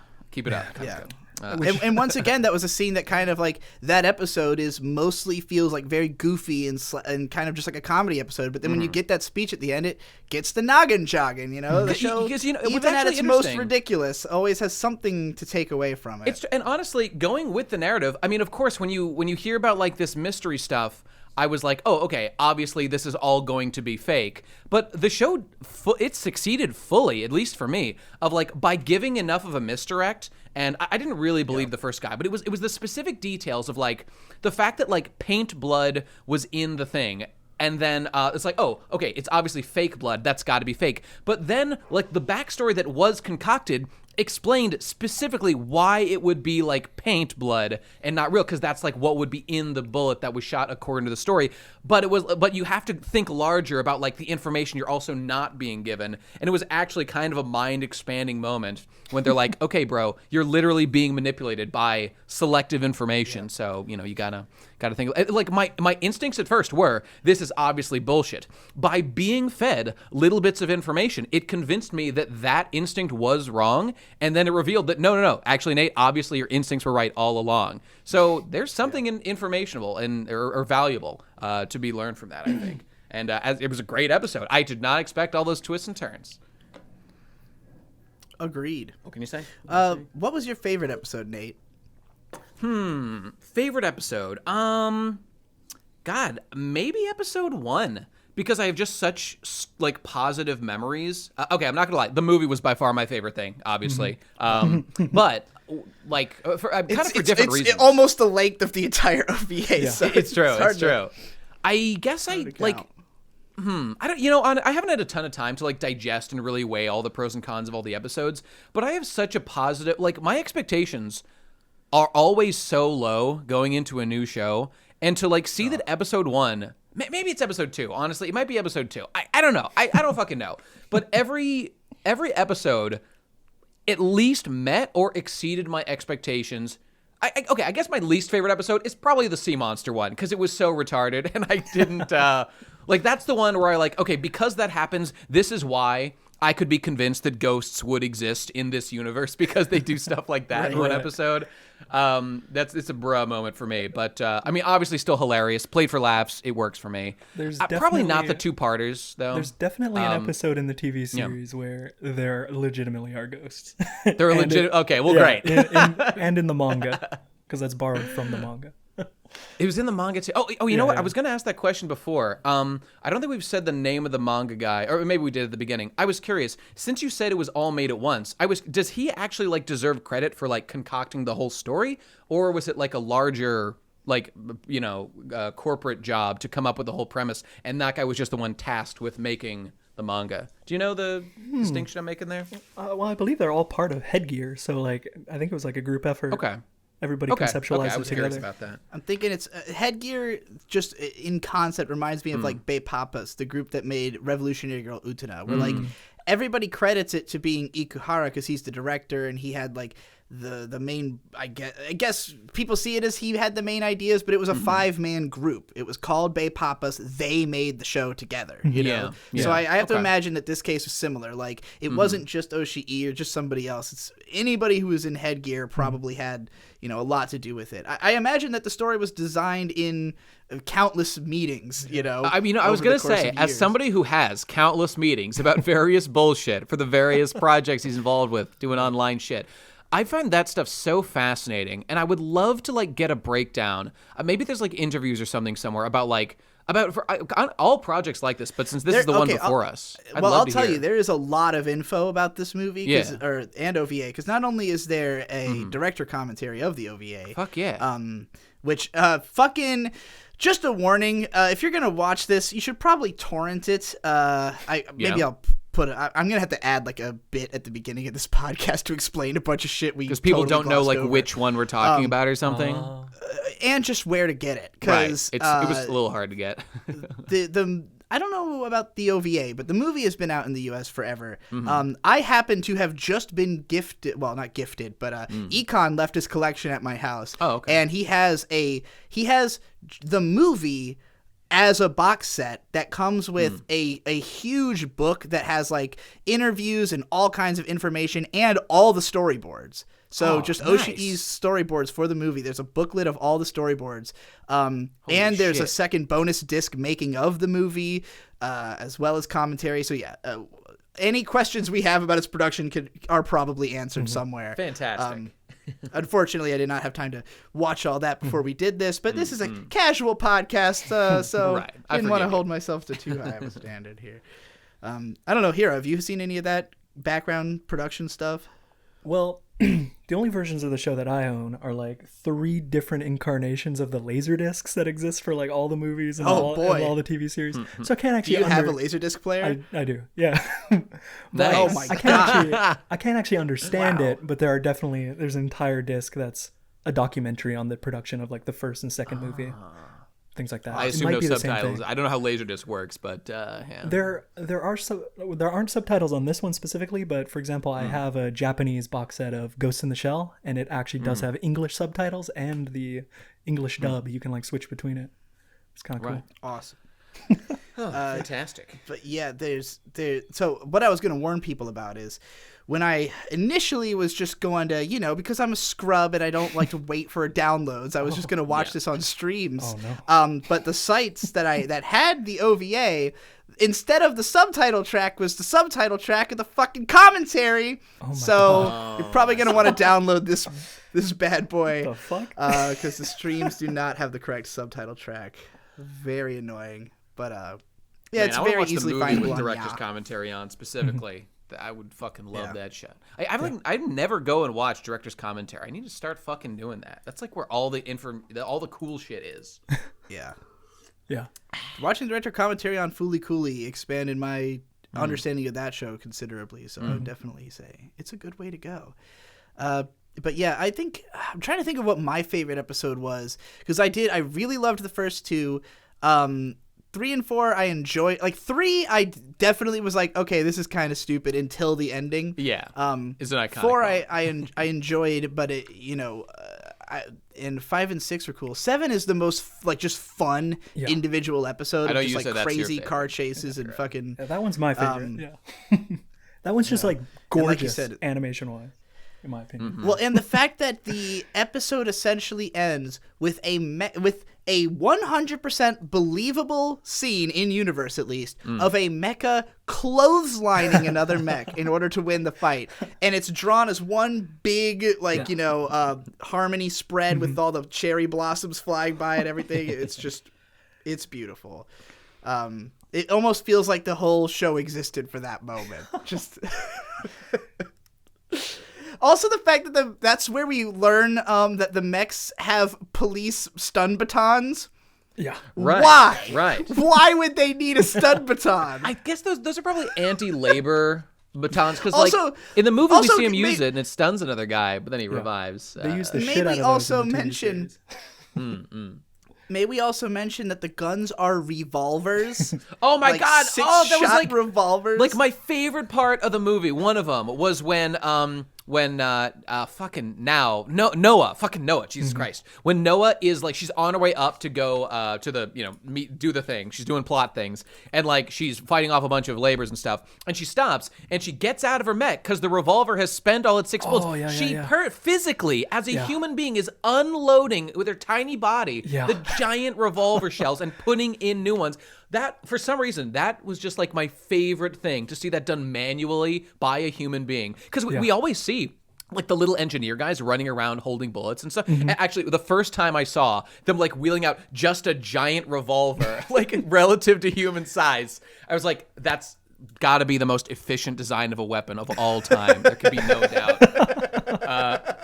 And then seeing her, I mean, it's just like they're just playing by their own rules in universe. Of course you have to manually reload it. But geez, they don't have a lot of fucking shots, I guess. Only 6 before you got to do that. But I don't know if the thought there is that this will minimize the amount of ammo they will use if they only have 6 shots, or if it's more just because again, enough to get the job everything done. about the labors is inefficient and ridiculous. Yes, and, certainly true. They're just purely designed to be as cool as possible. But functional. They make some kind of sense. While I was just talking about that moment, because that moment is as Noah is headed up to like the top of the arc in at the climactic scene of the movie. And I just wanted to say that like at that point, what is explained to us is happening in the universe, or what they think is happening, is that like they're on the Ark, the big shit's going down, they need to dismantle it, the robots are going crazy, and suddenly the guy they think who started all this, like the programmer, Jehovah, aka Jehovah, because he thinks he's God or he has a problem with God or something like that. They didn't quite flesh out exactly where that was all going, I think. But that was fine. I got enough to enjoy. But when she gets to the top, it's actually like it's filled with birds, and that shot was so beautiful. And then I'm like, oh, there's gonna be like a misdirect. He's gonna be there. It's gonna be a big villain speech. But no. Oh shit! Is that are you being called to duty? No, it's like some weird Korean like national alert thing on my phone. Fascinating. Sorry. I think that's probably letting you know the coronavirus has landed. The coronavirus has landed. What is it? The high pitched resonance is activated, and your labors are about to malfunction and wreck shit all along the coast. He's talking. Well, she gets fallen. In that scene, it was though, actually a super low frequency resonance. I thought it was okay. You're probably right. But just in that scene, like seeing all the birds, it looked amazing. Loved that. But then I was expecting like the guy to show up and have like a big villain speech because we've been told he's dead. I'm like, there's no way this guy's dead. He's gonna have his big villain moment. But actually, he had just attached his ID number, conveniently 666, to the foot of a bird, which is like so. I mean, none of this quite makes sense, but it's just kind of one of these like weird, like mystical moments. Like, what exactly are the forces at work here? It's like a God, Satan thing, Jehovah, Ark, Tower of Babel collapsing thing going on, and like I'm both simultaneously able to appreciate the action going on and kind of feel like. I mean, like at the end of Ghost in the Shell, that big moment where like a literal angel seems to appear and comes down to like to Motoko to like carry her to like an ascended plane. I suspect that was non-diegetic personally, that isn't really what was going on in that scene. And I feel like, and all of Angel's Egg is obviously trippy as shit. I just think that like something similar is probably what they're getting at here. And none of the plot threads really got to a big satisfying like villain speech as to exactly why. But now that I feel like I'm maturing a little bit more in my taste and my ability to appreciate this medium in general. And now I'm able to more sit back and just be like, you know what? I can see that they're getting at a bunch of little things here.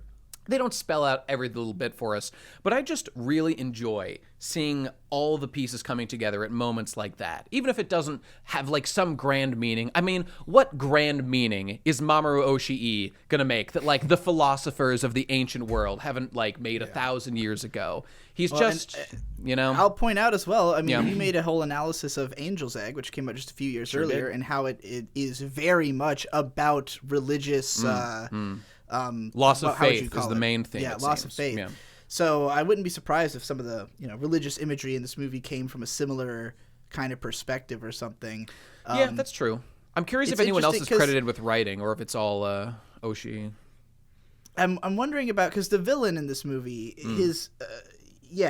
I do think the idea is that he sort of sees himself as he is going to play God and punish the humans for playing God, essentially, which is, kind of a weird mental place to be in, I guess, to take it upon yourself. That seems to be basically the mindset of all of Beach House, that like they object to the Babylon Project, causing these disturbances, that like they willingly admit, like episode 1 or 2 or whatever, that like, we don't actually know all the ramifications of what's going to happen when we try to reclaim all this land with like sea currents and all kinds of shit. We're just going to do it anyway and like hope for the best, which is, I mean, understandable, but obviously things could go wrong there.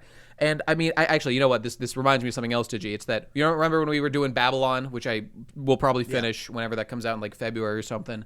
A lot of people I noticed in the comments were giving me shit for being like, actually, Nate, that's the Tower of Babel, not Babylon. I looked it up, motherfuckers. They're the same thing. They're the same thing. They refer to the same like place and versus tower or whatever. So like all this is about like humanity overreaching what it's able to do and what it should be. She's a dwelling place for demons. She's a cage for every I don't remember the lyrics. 7 years of semen glooped into her pussy. It's no big deal. This is just the plot of Patlabor. There's no need to make a big deal out of it. Patlabor.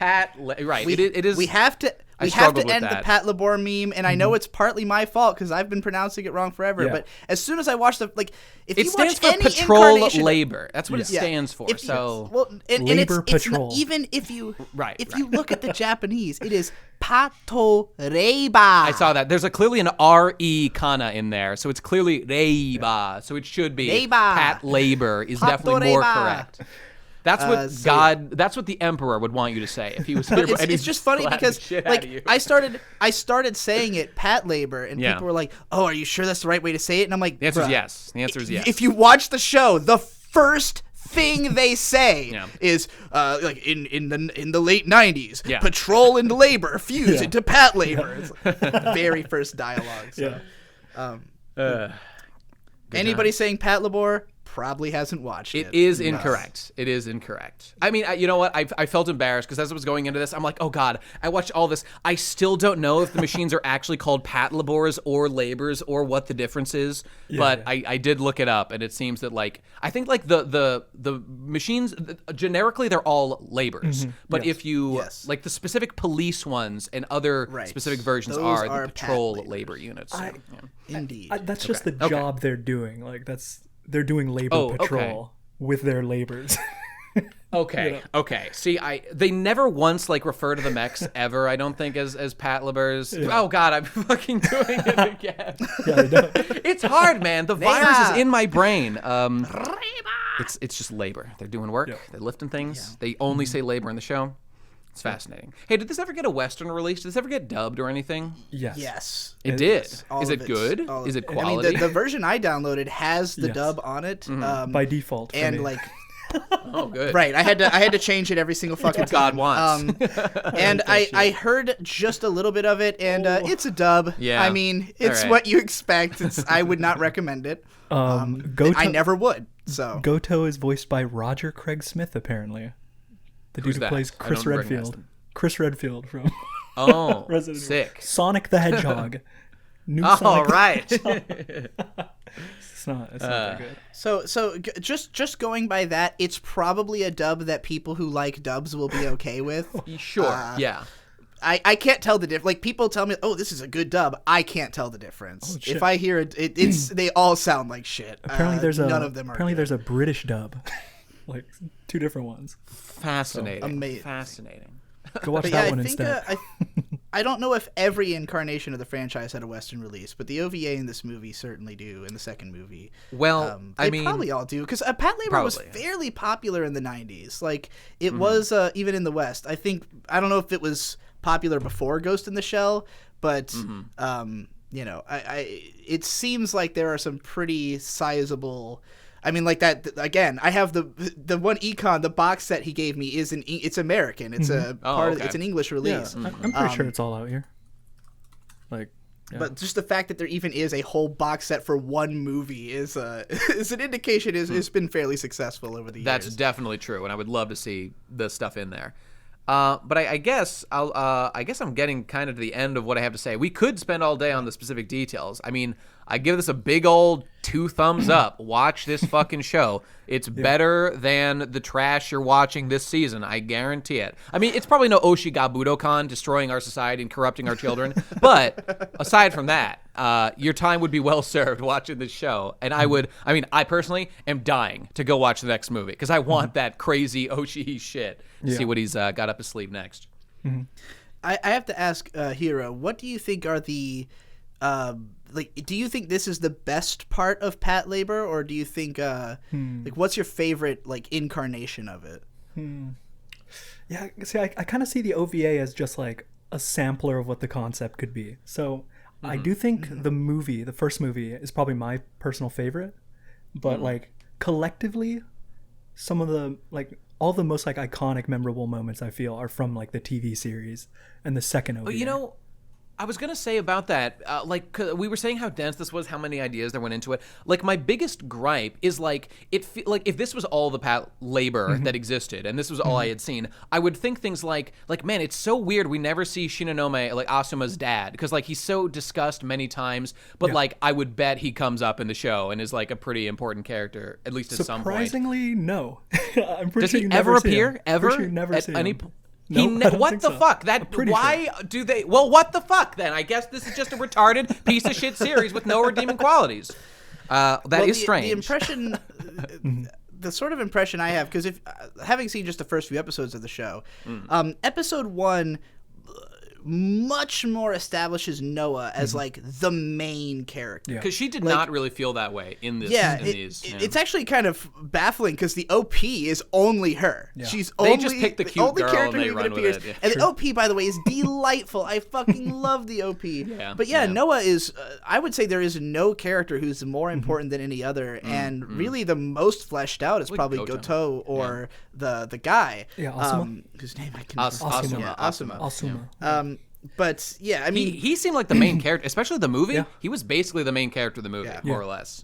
Ensemble cast, but like, watching the OVA in the movie, it's like I love everything about the concept, everything about the universe, and the amount of detail. And it puts me in a weird place because obviously the TV show being 47 episodes, we must get to spend just way more time, learn way more about these characters, see way more of what this concept can do. But you don't have the Mamoru Oshii directing, which is so it's like I mean it's really like a trade-off in a way. Not to say that the show is badly directed or anything, but just like I love his style so much. Not that I can't get it from other places, but it definitely left me wanting more. Like watching the OVA in the movie left me feeling like, man, you could do so much more with this. Like, and obviously they did. So yeah, I think I'll probably give the show another shot, especially now that I'm more endeared to everything than I was the first time I tried it. Especially knowing that you consider it to be the sort of more definitive version, I guess. I don't know if I can say that. The definitive version. Okay. Personally.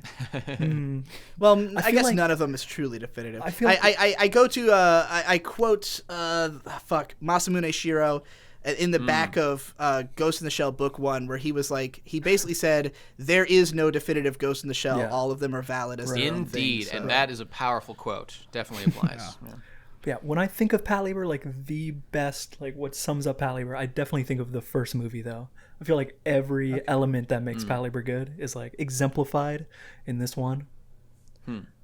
Like just from its art style to its story to its characters, all that stuff, Does the things ever get as like dramatic and epic as they do in the first movie again? In terms of like set pieces that are happening, like the Ark being disassembled in the Babylon Project and all those things? I mean, there are definitely some big towers where they fight like sea monsters and shit in the TV series. Okay. No, probably not. Like the second movie, there's not like a crazy set piece like that. But definitely dramatic wise, like the stakes are huge in the second movie. Like, no doubt. You reminded me in the big ending scene in this movie where they're fucking running down the halls. It really made me want to play Halo. Did you think about because when the first time he shotguns one of those small robots, I immediately thought of like firing into the flood zombies, and like the whole rest of the scene, I was just like, oh my god, this is like the flood level. I was just transfixed, like with the driving animation in that sequence, and like Kanuko like firing her revolver backwards, it's like burned into my mind. It's so fucking gorgeous looking. I but I mean the whole sequence is awesome. I wish Clancy was in more of the film. She was there the whole movie. That, I mean, it was kind of worth it for me when you get the big, like she's like, they're like, we're calling in the big guns, and she fucking rolls up to the airport. They're like, business or pleasure, and she's like, fucking combat, motherfucker. I'm here to kill motherfuckers. I mean, she just slaps her whole dick and balls on the counter. What a fucking power move! The biggest miss, the biggest thing that was missing English from the bits movie are like my favorite things in the whole show. That's the number one thing missing from the movie is her yelling "Shut up!" or just the one iconic frame here. Let me post of her just going shit. Or I love her little fucking hat. Oh my god, she's just the best. In the second episode when she cuts the wire and she's like, "You did it." You did it. Holy shit. That was, again, flopping her fucking gigantic balls in front of everybody. As like, I mean, we didn't even talk, like that scene, it's a bomb defusal scene, and like our boy Asuma has like done most of the job, but he's down to the last wire. It's literally 50-50. We see him about to do the red wire. Is it going to be blue wire? He's like, okay, maybe I'll do the blue wire. And she just comes in, snips the red wire. She didn't know what she was going to be. She just had that decisiveness. That's what makes a powerful character. Yes. So cool. Thank God that she was here to make up for these incompetent motherfuckers. It was absolutely great. Well, she was such a great addition to the cast. And like the fact that everyone, when she shows up in episode 2, and everyone's immediately like, oh my God, you're so hot. Like, please have sex with me immediately. What are your sizes? Can we please like date and also get married? I mean, same, bro. And the fact that she just, there's, God, look at her. I'm just like geeking out. I'm just thinking about the fact that in that scene, like, we never see the guys. Like, it just shows her having no reaction, just standing there completely blank as you hear everybody going completely apeshit. Oh, so good. Or what about all the comedy? In episode like 5 or 6, where Asuma goes to visit her and like pulls out a rose at her door. And like, when he's like, this is a stick up, but it's a rose, but she pulls out a gun. Oh, if jokes like that could get you hurt. Holy shit. Everything she does. I also just love seeing her in her house and like, the way that she's just like sitting there watching the news, you know, like she clearly is somebody who's just kind of, she's just really serious, you know, but has fun. She has fun being serious. She's kind of an interesting she's character. someone who gets joy out of her job. No doubt. No doubt about that. She's kind of an interesting character because she's like an OVA original character. She's not in the manga. Oh, really? Then like she's only in the first half of the TV series. And then she gets like traded out with a new character who is from the manga. What? And then they do. Oh, what but then the fuck? I mean, but then they bring her back. She is the Poochie of the group. She's they bring her back okay, for good. They bring both of them are in the second OVA. So like you get best of both worlds. You get like this you're getting this weird relationship where these two characters don't actually exist in the same universe normally, but now is she another like hyper competent woman or something? Yeah. Well, she has her own quirks though. Like she's afraid of like anything horror, like anything scary. She like immediately passes out. Has to get carried by the big guy. Oh the transportation expert. Yeah. Perfect job for him. By the way, one of my favorite pieces of animation in the show is in episode 2 when the big bomb thing is just sitting there and it's like covered in birds and then it starts opening up and they all fly away. Something about that made me laugh really hard. But yeah, again, we could go on literally forever talking about every fucking piece of animation because I mean, but that's what's so great about these old OVAs is that like when they put that level of detail in it, it's like you could watch this over and over again and you'll probably notice things you didn't or, you know, just it won't get boring because it's just so nice to look at. I'm cheating a little by referencing the movie again, but like, how about the insane like final battle with like the X-Zero or whatever gone rogue versus like the 98. Oh, yeah. And the part where like the fact that when she gets out onto of the its mech, head, holy and fuck, then Noah. the visor opens up and it throws her back. Yeah.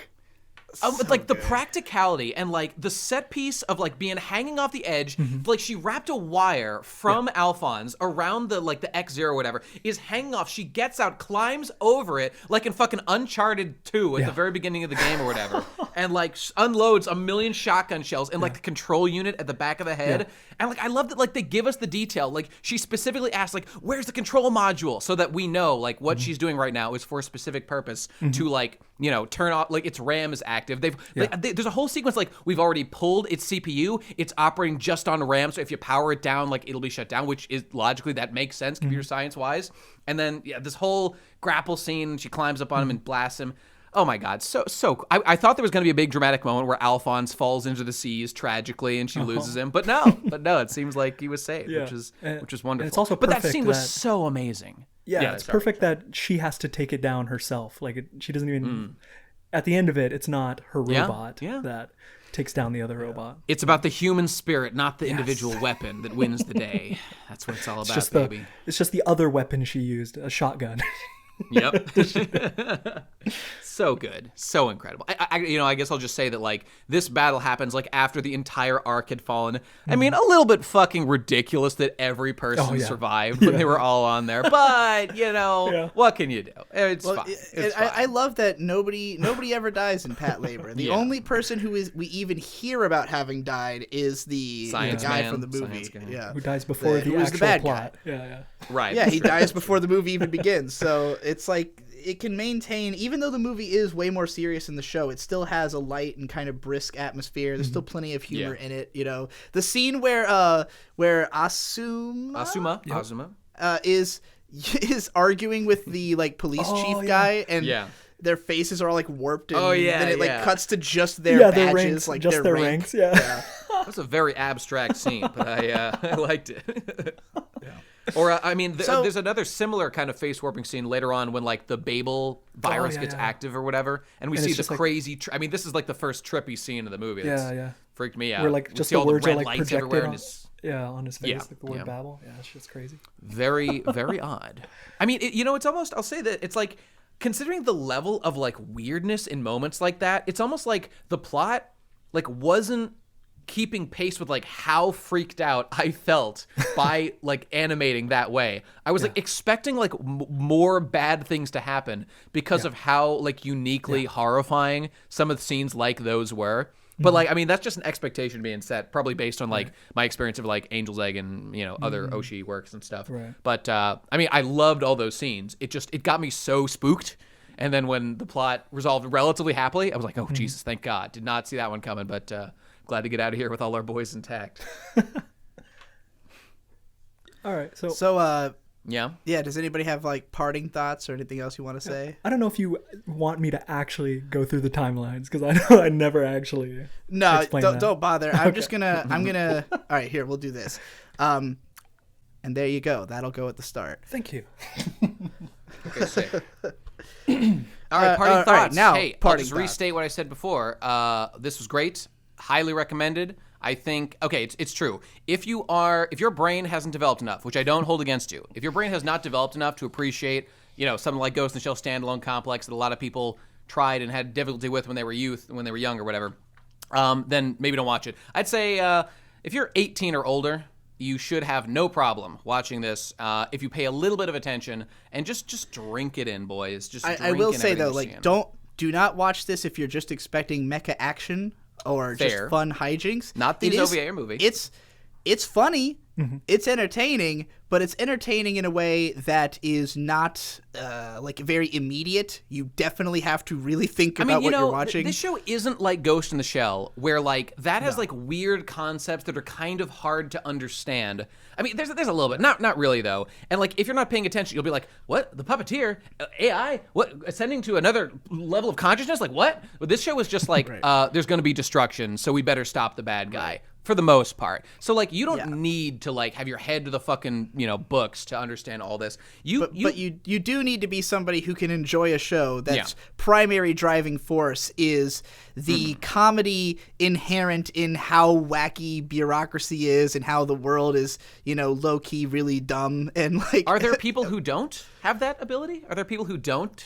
Oh, that was kind of a joke. I mean, yeah, because this show, I mean, I guess what I'm saying is it's dry. It's dry comedy. It is dry, no doubt. It's not exciting. It's if you don't appreciate the level of detail that's in the animation, if you don't appreciate the fact that these characters, like, again, I think a lot of people who watch anime, they watch it because they want to spend time with characters. Like, they want characters they relate to, they can project onto, they can spend time with, and have a relationship with. The pussy betas of the world, you're saying, who have no real friends and no real development emotionally. I mean, get over it, you motherfuckers. You don't need to, watch. You don't need to go that far, but no, sure. I'm going all the way. These are the guys who they just stopped watching Oshigabudokan and they're coming over to watch Patlabor. Patlabor, goddammit. Oshigabudokan's a fine show.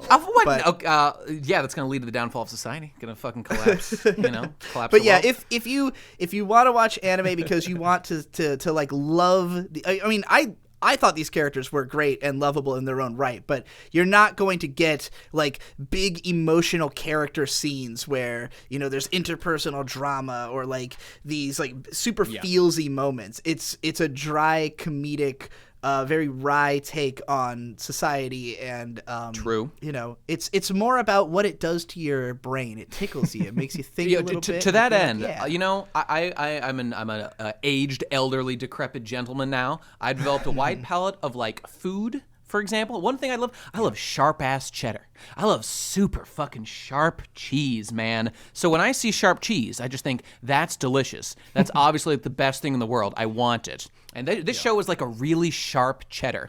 I guess there are people out there who don't like sharp cheddar because they're idiots. But if you do appreciate things that are good, then you will love this show. I guarantee it, because it's just so good. It's just such a joy to just behold, and not even for somebody like me. You shouldn't like really overthink this show too much, because I feel like I understand like the kind of intellectual level they're going for, and I'm meeting them at that level and having a great time by doing so, and it's very wonderful all around. Hero, any parting thoughts?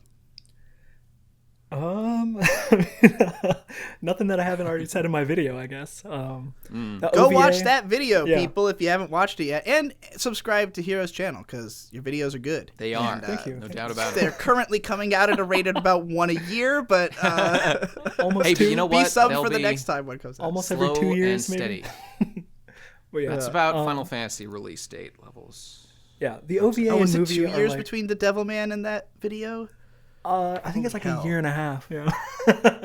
Oh my god, it's been so long since Devilman. You're right. No, it has been 2 years, because it would have been January when Crybaby came out. So. Yeah. I actually took a while to come out with it though. I think it was like April that I actually like finished that video. It just like burned me out. No, like 2 years. You put out the Devilman video right before Crybaby came out. Oh yeah. I remember. that. I This just was came right. out before mine. But I did the first Devilman video, then I did the Crybaby video after that though. Okay, yeah. I wouldn't be That's right. surprised if you didn't remember that video. No one does. It has like 20,000 views after 2 years. I'm Okay, sure when I you're making watched it. But there quality were a shit. lot of Crybaby videos. There sure were. But do watch the other one, the Devilman Your Next Favorite, was highly informative and taught, like, because I'm a big fan of the manga, but I didn't know much about all the different anime incarnations, so that's a good way to learn about that too. Yeah. And of course, most of your videos are about video games, and those are also good. So. Yeah. Thanks. Hard Anyway. agree, hard recommendation all around. Check him out, everybody. Yeah, so that's it for this podcast. Stick around on the channel for when we get back to covering seasonal shows. We're probably going to have to make a video just asking people like what they most want us to cover, because I haven't been able to like pick a clear winner of like which shows we should do. Let's confer on this. I mean, I think that the people want reviewers. They want fucking whatever the fuck reviewers, and I think they want I'm getting some interest in that show that you watched that I did not. Kyoko Suidi, yeah. Yeah, That one's one of the most popular of the season, Yeah. so it would. But I don't know how much there will be to say about it. I have to. It'll probably help to actually continue watching a bunch of the shows would help. and then like figure out through that. But yeah, so we'll be covering seasonals as we usually do. We'll also eventually start talking about Future Boy Conan or something, if people are down for that, I guess. I'm looking forward to that's it then. Bye. Bye. Bye. Canton!